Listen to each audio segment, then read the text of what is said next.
4th of July is normally like a big party drinking holiday. Yeah, it's just interesting. Like our forefathers would have wanted. Yeah, exactly. Do you think they were like signing the Declaration of Independence over like, their version of Fireball? Probably. Mead. That's depressing.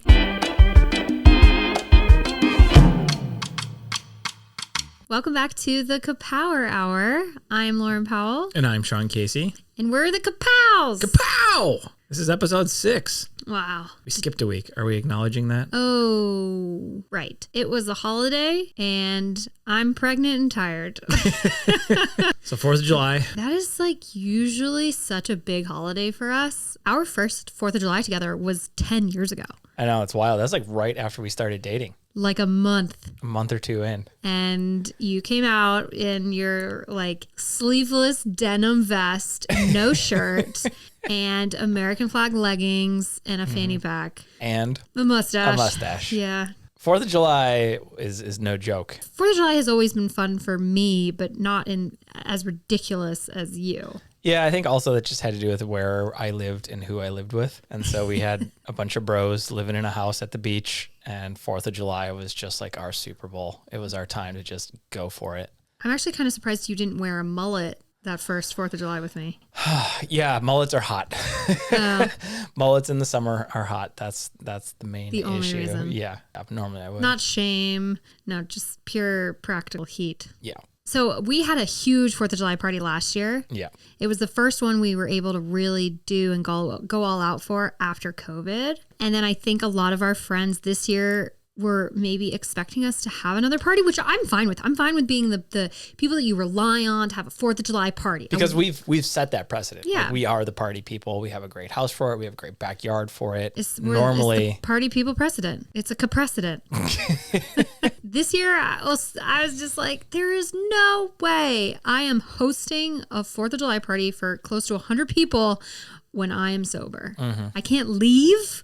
I can't leave my own party when I'm done. Yeah. People like save up their energy for our parties. I think we let some people down this year for not having a 4th of July party. Not only did we let them down, but I also had that brand deal. So I posted this branded video the day before like 4th of July weekend, where I had decorated our house for a 4th of July party with this big balloon arch. I went and bought like all these red, white, and blue cupcakes and cookies and stuff from Target. It definitely looked like we were having a party in the video. Well, the problem is it was so believable that I got a DM immediately when I posted that video. I got several DMs of people being like, guess I didn't get my invitation this year. You had a friend actually like freak out that she was coming to town and she feels like she asked me like a million times if we were having a party because they were trying to plan their trip around the date that we would have our party. And I was like, no, we're not having a party this year. And then she saw the video and she's like, what the heck? Like, why? And she thought she had like missed the date and came into town late. Yeah. So if you are one of our friends who saw that video and thought that we ghosted you. We did. We had an amazing party. Sorry you didn't get the invite. No. Be better friends. I threw away all those cupcakes. That's not true. I ate like 10 of them. We ate a lot of the things. We did not have a 4th of July party. We'll be back next year. Next year. Bigger than ever. Baby's first 4th of July. Yeah. Okay. This is the first big drinking holiday hurdle that I have had to jump over. Is that what you do to a hurdle? I think so. I ran track only because... there's cute boys. Yeah. It's a co-ed sport. It was 8th grade. Mm-hmm. I was very bad at it. I was bad at all the sports that I played. That is a topic for another episode. Mm-hmm. We did a lot this weekend. We did a lot of 4th of July things, and I was just sober for all of them. And everything is sadder when you're sober. And it's not that it's just being sober and sad. It's being sober and pregnant and a little uncomfortable and tired, and then also sober. And it's hot. Not really. I am like the only pregnant person in history to be freezing her whole pregnancy. Yeah, it's very weird. I Googled it. I'm fine, I think. WebMD says you're fine. I'm either fine or I have anemia. But it is funny how, like, as you get older, your drinking habits change. 4th of July used to be... I remember 4th of July was we'd party the entire 4th of July, and then we would wake up and drink all the booze that was left over. And it was like the day after 4th of July. We did it with New Year's, so like back in our 20s and our early 30s, living at the beach. Things have changed. That is a good, there's so many different drinking phases in our lives, right? Yeah. Like, when was the first time that you ever had a drink? Say our age on the count of 3. Well, had a drink versus like actually drank. Because like, had a drink. Does tasting your dad's beer count? Did he see it? Yeah, my dad gave me a sip of beer, but like, having a full beverage. Having a full. Not a sip. Having your first full beverage. Okay. So we're going to say our age on the count of 3. Okay. All right. 3, 2, 1. 18. So you had your first drink when you were 14. Yes. And that makes it sound really bad, but I actually like didn't really drink in high school, but I had one instance when I was 14 where I drank a lot. So yeah, we're freshmen in high school, and I had 2 good buddies who worked at a liquor store that was like right by our house. And every time they had a shift, they started stealing 1 or 2 beers. It was like easy to just sort of like walk out. You gonna put them on blast on it like this? There's no names. There's no store. We don't know who they. Okay. I mean, they know who they are. Mm-hmm. So for like months, they're just casually stealing a beer or 2 every single time they work, and they're stockpiling it in the bushes in the front of our neighborhood. Oh my gosh. So this, they started doing it in October. It's Michigan. It gets cold, so the beer's there. So eventually there's like 100 beers. 100? 100 Are beers. you kidding me? No. So like in a bush? How big is this bush? It's a pretty big bush. Yeah. It's a big bush. Lots of beers. So the look on your face right now. I'm shocked. Go on. Yeah, I surrounded myself with very resourceful people. Ingenues. So the plan is, hey, we're going to have a sleepover at someone's house. We're going to sneak out. Ooh, such a wholesome little sleepover. And we're going to drink these beers. 100 beers. Maybe I'm exaggerating. I don't know if it's 100. Hey, but were they bush beers in the bush? That would be great. I have no idea. I don't remember. I was not a big drinker at that point. So we schedule a sleepover. We sneak out of our friend's house. We go, we get the beer, and we have a friend who's 16. And he's like, so we were actually very responsible in the fact that he knew that he could not drink. So he drove us around. We were drinking beers. I remember going to a gas station. I peed in a gas station sink. Oh my God. I was bad. It was Shawn, bad. We're bringing a child into this world. I know. I can't wait to see what they pee in. Karma. Oh, jeez. So eventually there's some houses being built in our neighborhood, and we decide that that's a good place to like go hang out and hide. And so we're just like hanging out in this like 3/4 built house. It's the middle of winter. We're just having fun being drunk little idiots. And on your 100 beers. On our 100 beers. Maybe not 100. Probably had like a beer and a half at that point. Yeah. But we're hanging out in the house, and all of a sudden someone yells, "Cops!" And everyone, there's like 10 of us, maybe we all like scattered through the house, and the house was like surrounded by cops and it was near a golf course. And so like all the lights are on and they're chasing us, and like there's just like lights everywhere. I mean, cops are chasing you? Yeah. I mean, we lived in a small town. There was not a lot going on. So this was like a big thing to the police force at that point. Yeah.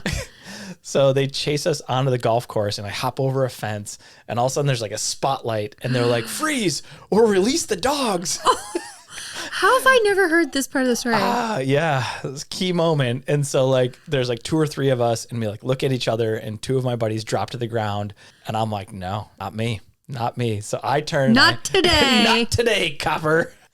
So I turn and I hop the fence again, and like I'm drunk. I don't know how this is happening, but my adrenaline kicks in, and I start running, and I actually climbed a tree in a neighborhood behind the golf course, and I'm watching. You just hid. The cops bring my friends back to my friend's house, and I'm just like, you just hid out in a tree. I hid out in a tree until it all died down, and then I'm like, oh no, what am I gonna do? So I walk back to my house. And where your mom thinks you're at a sleepover. Yes. And so then I proceed to fall asleep on the front porch. Why didn't you go inside?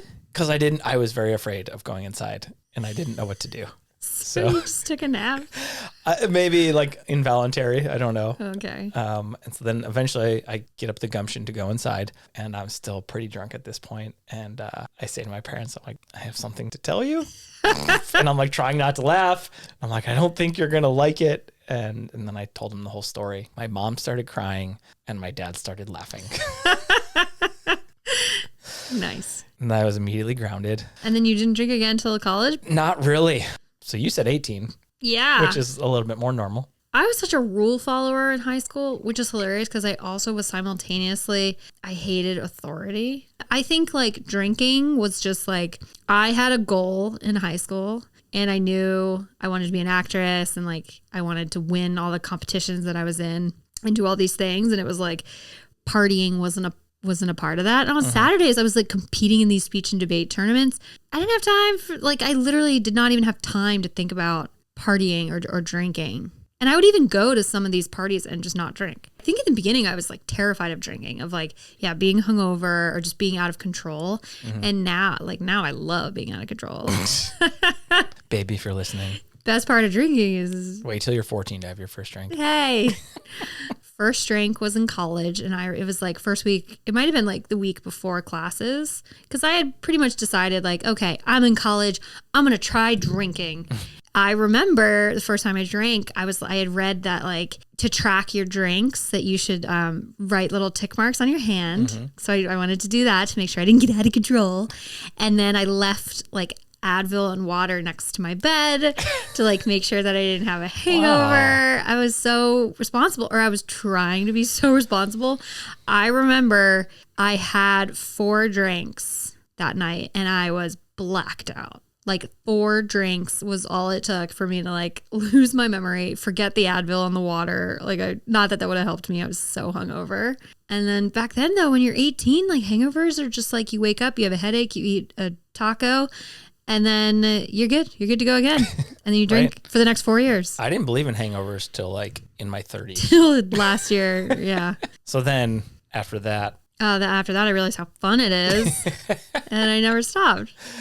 I had the absolute best college experience. Like I would not do anything differently. I did too. So Michigan State welcome week is kind of the week before. So you move in before, like a week before classes start. Yeah, we had the same thing. And so we're walking around and just sort of like exploring East Lansing and not really knowing what to do. And we hadn't had anything to drink. We were just walking around, and it's towards the end of the night, and there's this house on the street, and there's like a bunch of people on the porch, and there's a keg, and they're just like, hey. We're like, hey. And they're like, do you want some beer? We're like, what? You know, like did my parents put you up to this? It just felt like we were being set up. Yeah. And they're like, hey, we have this keg and we're like, we need to get rid of it. Do you want some of it? Wow. And we were just like, okay. And so we walked up and they gave us beer, and like, we're just sitting there drinking, having fun. And we're just like, college is awesome. It's funny how I think like our tastes changed too. Like when I was a freshman, I vividly remember drinking, like, I don't even know how we got our hands on Smirnoff in our dorm. I don't know that I knew anyone who was 21. I don't remember how we ended up with alcohol in our dorm. And I remember chasing the Smirnoff with Mountain Dew. So that was like my freshman year memory. And then whatever you drink at frat parties, like PJ, which is just a concoction. PJ? Yeah, we've talked about, so PJ is like what we called it at UNC. It's like, I guess it's jungle juice at other colleges. Oh, jungle juice. But it's a big trash can full of liquid, mystery liquid. Okay, yeah. You had me at jungle juice. I got you. Usually like Hawaiian punch. What does PJ stand for? Like purple Jesus or something, but it wasn't always purple. Purple Jesus? Yeah, I don't know. PJ, it was just called PJ at UNC. By the time I was a junior, we were drinking every flavor of Burnett's vodka. It's basically once I turned 21 and I could go to the liquor store. Because in Michigan, is it like ABC stores, or you can buy liquor at grocery stores? Yeah, you can buy liquor everywhere. Okay, in North Carolina, you can only get them at ABC stores, which I just found out recently that's like state regulated. And that's why the prices are all the same too. Oh. Yeah. In Michigan, it's not that way. So you're in California, so like you can get better deals at places. Interesting. Yeah, so there were like crazy liquor laws in North Carolina, and that was one of it. You couldn't get liquor at the grocery store. You could only get it at the ABC store. So we go into the ABC store for the first time, and there's just like floor to ceiling, every flavor of Burnett's vodka. Like it was like the heaven had opened up. Yes. Is there a button for this? You got it right. It's perfect. Yeah, that's literally what it felt like. It's so funny that I was such a rule follower in high school, and then in college, like the biggest rule of all is don't drink underage. Don't tell someone who's older than you to buy alcohol for you and smuggle it into your dorm where you're definitely not allowed to have alcohol. And I had no problem breaking rules once I got to college. Yeah, went off the dark end. Yeah. Deep end, dark end. It was a deep, dark end. So when you're broke and you're in your 20s or you're in college, like pre-gaming is such a thing when you're in your 20s. It is not a thing in your 30s. Yeah. And I was thinking about this. Well, not the same. right. The purpose, it's a different thing. the whole purpose of pre-gaming in college and in your 20s is because you're broke. And so you want to drink as much of your own alcohol as you can as possible before you have to go to the bar and spend money. Right. That was the whole motivation. Right now in our 30s, I'm not like pre-gaming. I'm not like, hey, everyone come over. We're going to pre-game before we go out. I mean, we'll like have a drink. It's more just to like kill start time, having fun together, but it's not this like it's not like take 7 shots so that, and then the idea that this plan always failed, by the way. It would be like, all right, drink a bunch of shots so you don't spend any money at the bar. No, when you get to the bar, you are so drunk that you're like, I don't care about money. You don't think about money. You still then you drink on top of, you should have stopped. And then you drink on top of that. It was like the worst plan in history, and I never learned from it.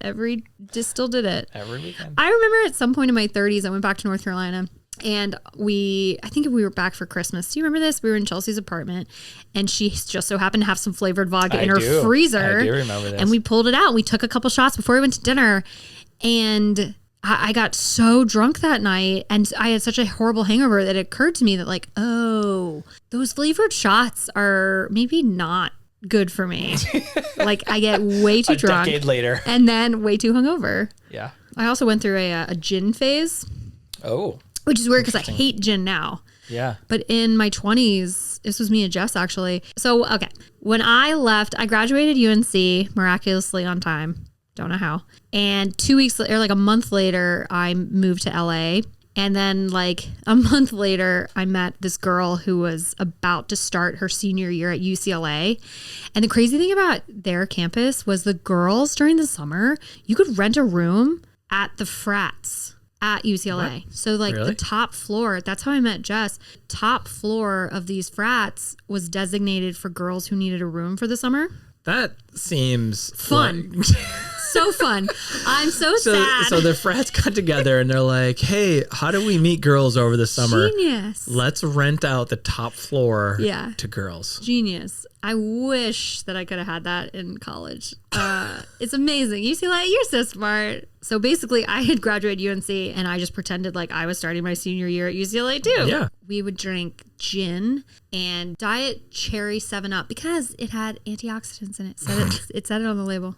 Healthy. Now it's funny, like we don't really pregame, and I guess now that I'm pregnant, I definitely don't pregame. But like we had a little date night last Friday, and we went to dinner, we went to a movie, and dinner is like you have a drink. Right. And actually, so we went to this place called Puestos in La Jolla, which I've never been to before, and it is like I had the best mocktail margarita and the best taco of my whole life. And there was no pageantry. There was no anything. No. The bartender just made them and put them down and was like... A mocktail margarita for me and a regular margarita for you. And they weren't in flashing cups and you couldn't tell the difference. When I put that video out online talking about my mocktail story, I had a lot of people tell me that it's like a service industry thing where they are... like maybe in different states, they're legally required to differentiate the cup because a lot of teenagers come into restaurants and try, I guess, so that you know if someone's underage, you can see the thing that they're drinking is immediately. Yeah. I don't know if that's true. I'm clearly not underage. I don't need a fancy, stupid flashing cup. I'm still not over. Anyway, focus on the positive. Yeah, Puesto positive. So that was the best margarita I've ever had. It was so good. Actually, can we go tonight? Can we go back tonight? It was so good. I've been thinking about it all week. I mean, after this whiskey, you might have to drive, but yes. That's fine. Yeah. It was, and then the taco that we had, it was a filet mignon taco wrapped in fried cheese. Oh. It was so good. And then we went and saw the Jennifer Lawrence new movie. I mentioned to you, I was like, do you want to go see this Jennifer Lawrence movie? And you were like, oh, yeah. I was like, oh, have you heard about it?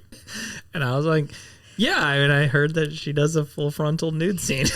It's like, we have heard very different things. We have very different algorithms. Yeah. I just saw a bunch of headlines, like, because she had done interviews about it. And it said Jennifer Lawrence basically didn't care about the full frontal thing. And she had no reservations about doing it. It's awesome. Good for her. Yeah. And when you see the movie, it's like not sexy at all. It's not a sexual scene right. that she's doing. It's actually a very hilarious comedic scene. Right, exactly. That's what I meant. But it was good. I mean, I wouldn't necessarily pay to see it again, but it was worth watching. Jennifer Lawrence, just like... Yeah, it's entertaining. So we're working on redecorating the house, moving some things around, and we've realized that we need to start the baby registry. Oh. Yeah. It's so intimidating. There's so much stuff. I think the top 2 most intimidating things about pregnancy is childbirth and then the baby registry. Who would have thought? Yeah. It's just like, you have to do so much research. It's not like when you have a wedding registry where you already are like, well, I know I need 8 wine glasses because I'm going to break 6 of them. Or I know I need plates or this cute dish. I don't know what I need. Can we just do diapers? No, you're not helping at all. You're not involved in the registry if that's your contribution. But you have to get stuff like for all the different age ranges. So it's like first 2 months and you got to think about the next 2 months. And I was thinking like, oh, it's summer, I'm going to do all this summer stuff. And then I realized the baby's going to be born in fall. Yeah. And then Christmas. Lots of plaid and pumpkins. Pumpkin spice latte baby. As big as this task is that we have ahead of us, I decided that I should do the smart thing and just look up ridiculous baby strollers. So I was looking up strollers and they're insanely expensive and I don't really understand why. And there's like top name brands that kept coming up and they're $100 difference. Like some are 800, 900, 1,000. And I was just like, why? What is the most expensive one? Mm-hmm. Why is it different from the cheaper one? So what I did was I went into Nordstrom or went on the Nordstrom website and I just was like, you know what, let's just see. And I went to baby strollers and I sorted most expensive to least expensive. Oh, what was the most expensive? The rose gold one. Oh, so the one you liked was the most expensive one. It just happened. I don't know how it happened. It happened. What's the most expensive baby stroller you can buy on Nordstrom? Well, it is. Answer the question, please. Like $2,500. Cool. But it comes with like 7 different pieces for the whole child's life. So if you just get the whole child's life. Yeah, it comes with a car. No, it's like if you just get the stroller that has a car seat attached or something, it's like the rose gold one is like $1,200, I think. It's so pretty. And then right after the rose gold one, this is on the Nordstrom website, okay? It was a DJ Khaled stroller collaboration. I love the pause there. It's a DJ Khaled. I'm like, I have no idea where this is going. And there's like an emblem on it that says, "We the best." What? Another one. Yeah. So apparently he did some collaboration with like a brand called Cybex. I don't know. Okay. So it's called the Keys to the Kingdom collection. The breathtaking collection exudes the beauty of a tropical jungle featuring an exotic animal kingdom. A custom "We the Best" logo is emblazoned on each piece, and the key to the kingdom on the zipper represents abundance, family, and love. Bless up. Wow. I follow DJ Khaled on Instagram. He's amazing. This is what it looks like. It's just like jungle themed. I mean, that just looks like a normal baby stroller. I don't understand. Yeah, but it says "We the Best" on it. Like, and this one has a print doesn't. Look, it has a big lion. Yeah, that's a really nice print. But like, take it up with DJ Khaled. Okay. So that one is $1,500. And then, okay, there's another one. Are we going up in price or down in price? Up in price. Okay, so then I found this one. I think this one is worthy of the price tag. Okay, so it is the first electric powered stroller. Okay. Combining the luxurious design with smart technology and the convenience of an e-bike.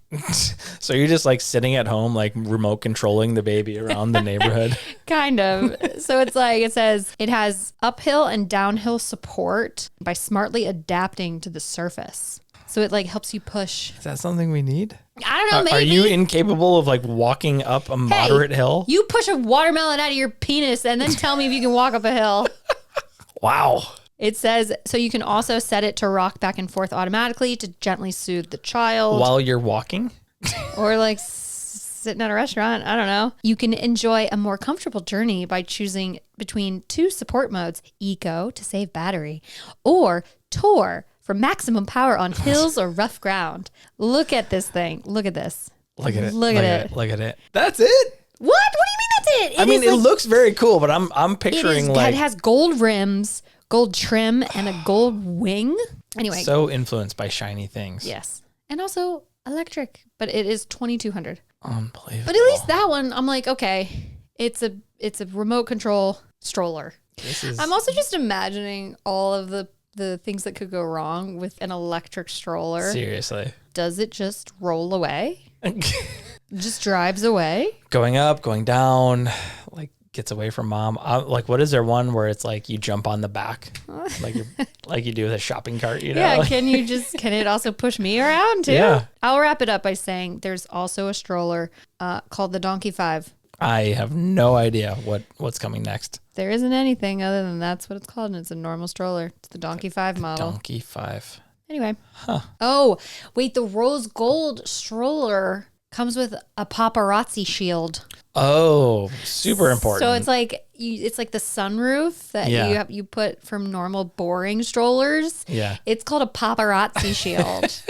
Oh, so it's just a sun shield, but they're calling it paparazzi shield. Yes. Oh, I thought there was like something in addition to. No. Okay. Isn't that amazing? It's a paparazzi shield. I think it's hilarious. Hilarious. Yes. Anyway, we're going to get that one. Moving on. Okay. Speaking of paparazzi, Taylor Swift just dropped her re-recorded Speak Now album. There's a controversial lyric. She was like 18 when she wrote most of these songs. And so one of the songs is called Better Than Revenge. And it's about a girl who steals her boyfriend. And in the original... Steals her boyfriend? Yeah. So the original lyrics in the song that are problematic are a little slut-shamey. So she says, it's like the chorus says, she's not a saint and she's not what you think. She's an actress. She's better known for the things that she does on the mattress. Wow. Fire. Yeah. And so she's been criticized, I mean, for literally everything she's ever done, but it is a little slut-shamey. And she's said, like, since then in interviews, like in this Guardian interview in 2014, she said, I was 18 when I wrote that. That's the age when you think someone can actually take your boyfriend. Then you grow up and realize no one can take someone from you if they didn't want to leave. A lot of fans were wondering if she was going to change that lyric. So all the re-recordings, all the Taylor version stuff she's done thus far have been identical. The point being, you can't even tell that you're not listening to the original album. Right? It's pretty brilliant. And so the new lyric is, so it's, she's not a saint. She's not what you think. She's an actress. He was a moth to the flame. She was holding the matches. Oh, wow. Okay. Kind of interesting. It like puts the blame on him. Yeah. Like the onus on him and not her. Yeah. So a lot of people actually are like mad that she went and changed the lyric because it just represents that she was 18 at the time. Which I understand, but I also understand like you have the opportunity to change what you did when you were stupid. Why wouldn't you take a do-over? Yeah, I think it's one of those things where it's just like she's damned if she does, damned if she doesn't. Like she could not change it, people are gonna be mad. She changes it, people are gonna be mad. But I do like that it shifted to him. Like, you don't leave someone. It's two people to. So anyway, big week for Tay Tay. The crazy thing is, anyone who goes to her concert now, because she barely played any Speak Now songs at her tour. So do you think she's going to change and now she's playing a bunch of those songs? I think so. I think So do we need to go to another concert? I think so, but I don't know how. I'm going to need a wheelchair or something. 'Cause I cannot stand for 3 hours being pregnant again. I want to be in one of those like VIP tents that they cover with like black felt. How do we get in there? Like the Queen of England was in there. Yeah. So that's it. We just need to rule a country. That's the threshold.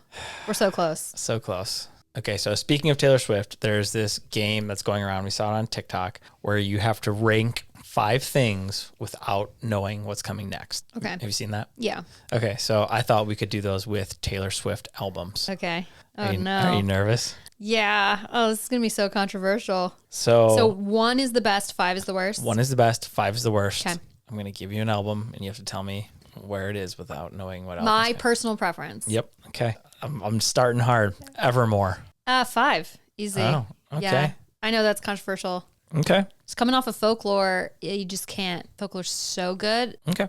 Yeah, 5. Easy. Reputation. I really like Reputation, but I don't know what else you have. I'm going to go 3. 3. Okay. Are you sure? No? All right. 1989. Oh, 2. 2. Yeah. Next up, Lover. 4. Uh-oh. Uh-oh. Okay. Last one, Folklore.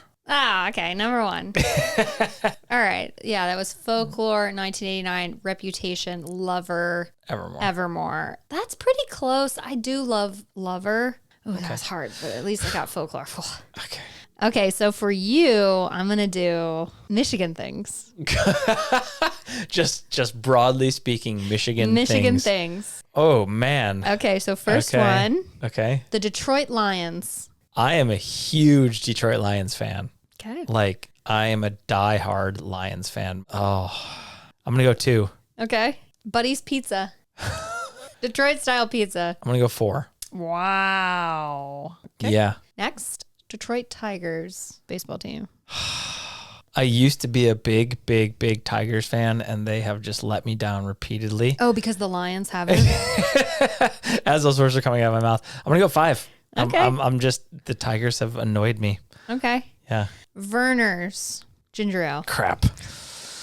I guess I have 3 is the spot I have left, right? All right, last one. Michigan State football. Yeah, number 1. All right. Woo! Okay, so I guess now the theme of the podcast is until we have named this child, that we're just going to keep doing these name games. Yeah. And so one of the things we kind of played around with is you and I are both Irish. We got engaged in Paris and then immediately celebrated in Ireland. We love our Irish heritage. We had an Irish band at our wedding. We had an Irish band at our wedding. In my head, I always thought like I would choose an Irish name for our children. And then, Cutter Casey came along and Cutter. There are some Irish names that have like American spellings, and then there's traditional Irish spellings. My brother named his firstborn son Finn, but he used the traditional Irish spelling, which is Fionn. And if I saw that on paper, I would definitely get it wrong trying to pronounce it. Also, you're married to someone who has an Irish name. Yeah, but my parents decided not to use the Irish spelling. Right, because they were afraid everyone would call you like Scene. Yep. So we're each going to give each other Irish names and see if we can figure out how to pronounce them based on the spelling. Okay, so I'll do girls' names for you, and you do boys' names for me. Yep. All right. The first one is Aisling, and I would guess that's Eiling. Here is Google telling us, or this is a website that is going to pronounce it for us. Ashling. Ashling. Isn't that trippy? Yeah. I would have said Eiling or Ailing. Yeah. All right. Next one is Caoimhe. Kyom. That's not even close. Okay. Here we go. Quiva. Quiva? What? Quiva. Quiva. Next one is Grainne. Granny or grain. Grania. Grania. That's closer. Oh, yeah. Grania. Like Grania. all the names, all the Irish names, when you hear them out loud, you're like, Are oh, beautiful. That's beautiful. Okay, what's the next one? All right. Meadbh. 4 consonants in a row. Okay. Meadbh. Okay, here you go. Maeve. Maeve. What? Yeah. We love Maeve. Yeah. That's such a nice name. I think there are other ways to spell Maeve as well. Meadbh. Okay, so these are Irish boy names. Okay, Cian. Cian. Oh, all right. Let's see what that sounds like. Cian. Wow. Okay, Cian. I see it. Cian. Cian Casey. Ooh. Cian Casey. Next one, Eoin. Ewan. It's not too bad. Owen. Owen. Oh, Owen. Owen. Okay, next, Eoghan. It's obviously Egan. Egan. Is it Egan? No. Oh. It's also Owen. Owen. It's another Owen. There are just a million ways to spell Owen. Okay. Okay, next one, Oisin. Wilson. Hey, Wussin. Get over here. Okay. You ready? Oisin. Oisin. Yeah. Aw. It's kind of like your mom's maiden name, Sheehan. Yeah. Oisin. And then the last one, Colm. It should be Colm. Column. Colum Casey. I like Cian Casey. Cian Casey. All right, now's the part where we quickly talk about something that annoyed us because we're going to talk about positive things. The annoyance thing that I have experienced this week, I feel like we both have experienced is anytime anyone's like, how are you feeling? First of all, I had a horrible first trimester, the worst first trimester I could have asked for. And I'm having an amazing second trimester. Like, it's been beautiful. And I understand the third trimester is definitely not going to be as good, but I am enjoying after the misery I went through. I'm having a blissful second trimester, but people don't want to hear that. And so anytime I say like, oh, I feel great, the immediate response is Just wait. Yep. Just wait. You think you're uncomfortable now? Wait. Oh, did I not realize it was going to be more uncomfortable? So that's my grievance of the week. Okay. I've gotten it out. So if you're listening and you have friends that are pregnant, save it. Save the bitter. Just be like, oh, you feel great. That's great. I'm so happy for you. Like I think they people know. people they know. want to like warn you and like make sure you're prepared, but like people know. We know. Oh, wait. Oh, childbirth's painful? Like, oops, can't believe I didn't think of that. Like, if you're going to warn me, I don't know. Ask if I want to be warned first. And, like, anyway. Okay. So that's not the whole point of this segment. The whole point of this segment. Yeah, but I wanted to vent. Okay. Okay. So now for the positive things of the week. Yeah. Capositives. The capositives. Last night I tried Pop-Tart flavored ice cream. Wow. So it's this collaboration with this company called Jenny's, and I had to order it online. I had to sign up to be one of the first people to buy it before it sold out. And it has like bits of Pop-Tarts, brown sugar. Wow. Also, that's the key thing. Which flavor? Frosted brown sugar cinnamon. Frosted brown cinnamon sugar. The best Pop-Tart. The GOAT. Indisputable. Maybe that's another episode. What? It's another You don't episode. think that's the best Pop-Tart? No. What do you think it is? Frosted strawberry? Yeah. Wrong. You're wrong. You can't be right. You're wrong. You actually are wrong. What do you guys think? What's the best Pop-Tart flavor? Am I right or Shawn? It's not subjective. This is objectively frosted. This is your loves of the week, so I'm not going They to didn't argue make with you. they didn't make an ice cream flavor collaboration with frosted strawberry, did they? For the record, I also love frosted strawberry. Okay. Anyway, yeah. So that was delicious. I ate half of it last night. It was very delicious. And then my second favorite thing of the week is, so when we lived in LA, we went to this restaurant all the time called Public School, and they make a peanut butter and jelly burger, which sounds so weird and so disgusting, but it's like my favorite burger I've ever had. My And mouth it has just started like drooling a little bit, just like talking about it. it has like bacon on it, and then it's like a spicy jam. And so this past weekend, we tried to recreate it and see if we could make it at home, since they don't have that restaurant here in San Diego. And I think we pulled it off. Pretty good. I'm pretty happy with it. It was a good first effort. I basically found like a raspberry jam, and then I put hot honey mixed in to the raspberry jam, and then peanut butter and bacon. And the peanut butter, I think, should be crunchy next time. Crunchy, yeah. Maybe And thicker bacon. But yeah, I think it was a great first start. So now it's like, all right, is that our thing? can I love prize the this idea of like having a thing that you're Yeah. known for. Yeah. Like my dad's known for his margaritas. I want to be known for something. PB&J burgers. All right, what are your favorites of the week? So we are watching. Why am I out of breath? Can you hear me? Yes, I can. I can hear you very distinctly in my headphones. Okay. There's a show on Hulu that we're watching called The Bear, which is about this restaurant in Chicago, and season 1 was incredible. So good. And there's this one episode in season 1 where like I just had my fist clenched the entire time. I didn't take a breath. So like the tension is just like you can cut it with a knife. It's incredible. And I just thought, I remember afterwards, like that's one of the best episodes of TV I've ever seen. And so season 2, we're coming in with the expectation, and the first few episodes are good, but there's not that. And then all of a sudden there's this episode where again, they just have you, and it feels like there's a hand on your throat the entire time that you're watching it. And it's just incredible. It's so good. The So good. second season started out a little slow. Yeah. And then the last half of the season is like up there with season 1. Yeah. Highly Really good. recommend The Bear. Another highlight of this week was golfing with my wife. Oh, me? Yeah, you. So I'm in a Thursday night golf league, and everyone who I normally golf with couldn't golf. So Loryn decided to join me on golfing, and it was awesome. And I played really well. I kept telling her, I'm like, I don't normally play this well. I don't know why. So maybe I was showing off for you or Yeah, something. maybe. But For the record, I don't golf, yes, but I love driving golf carts. like a granny. Well, pish posh. Yeah. What happened to you when you were younger? It's scary. There's bumps in the pavement. And like you're like so worried about all the golf rules, and you're like, oh, we can't go over here. I'm like, yes, we can. There's so many rules. Like, oh, you can't drive. You can drive on the course, but only at a if you do it in an L, or like all these things. Where I'm terrified of like getting in trouble. I think you have some trauma that's like buried, and I'm like, I need to find out why you are the way you are on a golf course, because don't you're just like know. this like dainty little. Because I don't know. Because they're like mean. Golf courses have such rules, and they're just mean. I know, but where did that come from? I really don't know. We'll get to it one day. There's a lot to unpack. But anyways, it was awesome. I had a blast. I want to do it more. Yeah, it was a nice day. You only did 9 holes, so it was Yeah. great for me. Yeah, well, I'm glad that you enjoyed that because it was fun for me. It's fun for me too. And was it fun for the baby? Oh, baby had a blast. Baby was kicking like crazy. Yeah, that's why I put it so poorly. Oh, Yeah. baby kicked. Whew. All right. Well, as always, there is a video component of this podcast available. If you're listening on Spotify, there's a video, or you can watch or listen on YouTube on the CaPower Hour YouTube. And a big thank you to everyone who is leaving us ratings and reviews on all the podcast apps. That's really helping us get this podcast up and going so we can keep doing it. So we're having a good time. So sorry for missing this week. I will do my best to make this episode twice as long.